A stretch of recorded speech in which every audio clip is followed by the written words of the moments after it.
So to be able to import the products, let's go ahead and log into your account.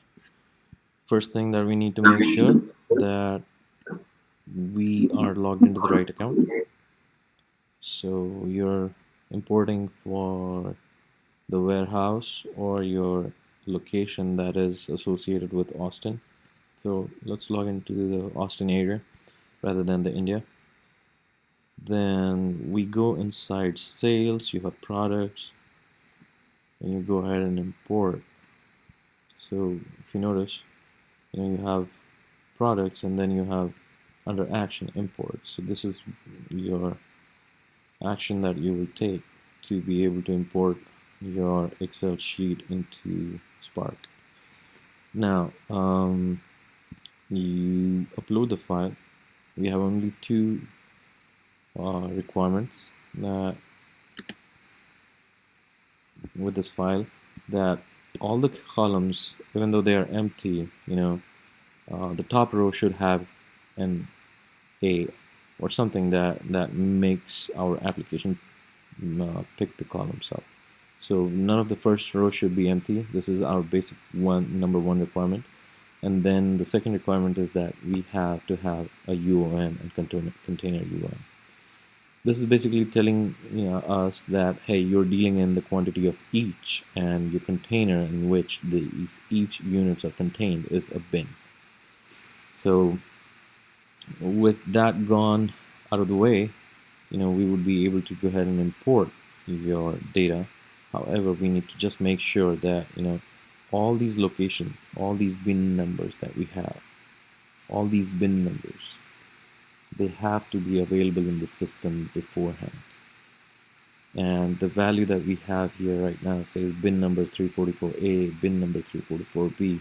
We just need the name of the bin. So I'll go ahead and correct the data for this. So it should be without the bin and the hash. So let me go ahead and fix the data real quick, which I have done here already. 344A, 344B. We just need to make sure these locations that I know that do not exist in the system as of now, these have to be there, otherwise the data import will not work. But let's assume that the system has all these locations. We would go ahead and let me save it, download this, and I'm gonna go import this file. Now the data looks better. I don't have bin hash or anything, so and I have each bin and empty columns have a value corresponding to the first row.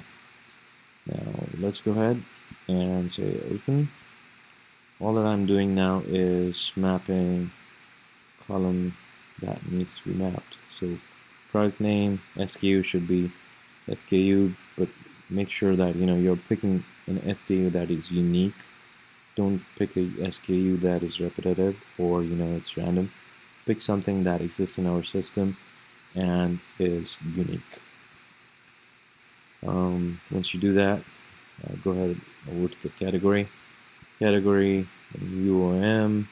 This is one of those two columns that we created additionally after you sent over the data. We move over to the bin number. This is your bin number. Initial inventory is your quantity. Gemstone finish, metal finish. You have one-to-one column mapping, so it's pretty easy here. Carat per SKU, grams per SKU, total weight carats, total weight grams, and the marketplace. And you would be able to see your data. If there's something incorrect, you can modify it here, or you can just, for the sake of verification, let's say eval JG574. It's got to go into 344B, and the quantity should be 10.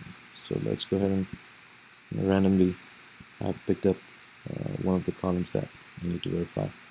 So once the import is complete, all that I'll do is go search the SKU that I had selected earlier. So your inventory now says 10. Let's go take a look at this. Okay, inventory 10, and it's stored at 344B, so everything works as your expectation. Anything else? You can randomly just verify some things. Let's say this is stored in 309B. What is the value here? So let's go ahead and search the SIVA code, SKU code. Okay, looks like 5. Does it say 5? Yes, it was a 5, and let's take a look at it. It sits in 309B, and there we should have in 309B. So this completes the import process.